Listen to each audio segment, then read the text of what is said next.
Once upon a time in the land of Lunchbox, there was a cheese sandwich named Cheddar. Now, Cheddar was no ordinary cheese sandwich. He was a big cheese sandwich with crusty edges and a gooey cheddar filling.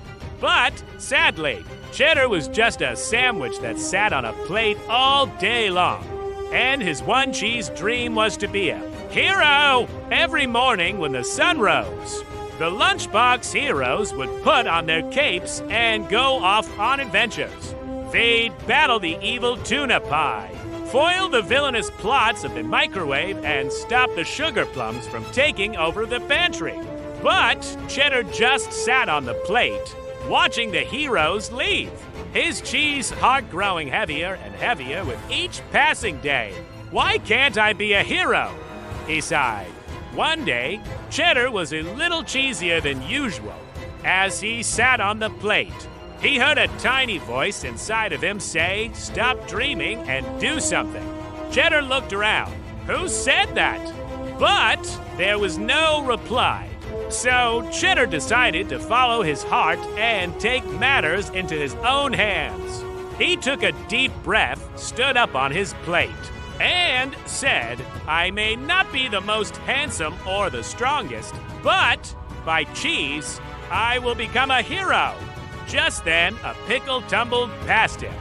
"Oh, watch where you're going," Cheddar said.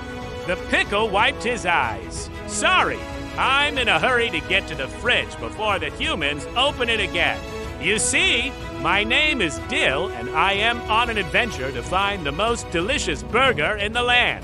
"You're just a small pickle with a big dream, huh?" Cheddar asked. Dill looked at Cheddar, then burst out laughing. "Are you serious? You don't look like you can even move." Cheddar felt his cheese face getting hot. Just then, a juicy tomato rolled by. "What's so funny?" she asked. "This guy thinks he can be a hero," Dill said, snickering. "Can't I?" Cheddar asked hopefully. "You, a hero?" the tomato said, looking him up and down. "You don't have any muscles." "But I have cheese," Cheddar replied proudly. The tomato gasped. "Oh, you poor thing. You don't know anything about being a hero, do you? Well, let me help you." And with that, the bossy tomato marched off with Dill and Cheddar trailing behind her. They soon came across a group of baby carrots who were crying. "What's wrong?" the tomato asked. "We were playing a game of carrot tag, and this mean jar of pickles wanted to join it," said one of the baby carrots. "He almost crushed me," cried another. "Ooh, a villainous pickle jar," Dill said. "This is my chance to defeat him and get some revenge for all the times he laughed at me." But before he could charge forward, the tomato stopped him. "Wait! If we want to be heroes, we have to work together," she said. "Even if I don't want to," Dill muttered under his breath. Cheddar took a deep breath and said, "All right, everyone, listen up. We need a plan to stop that pickle jar." Suddenly, an idea struck him like a bolt of lightning. "I'll do it. I'll distract the pickle jar while you take him down." "You sure?" Dill asked. "Positive," Cheddar replied with a smile. So the plan was set in motion.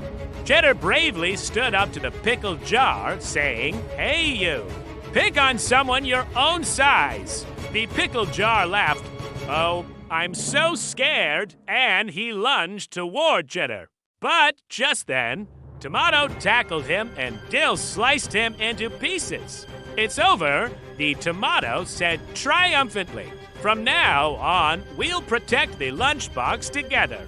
And so they did.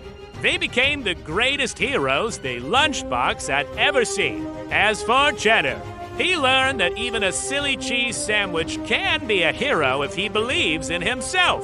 Don't forget to like and subscribe. Good night, little one.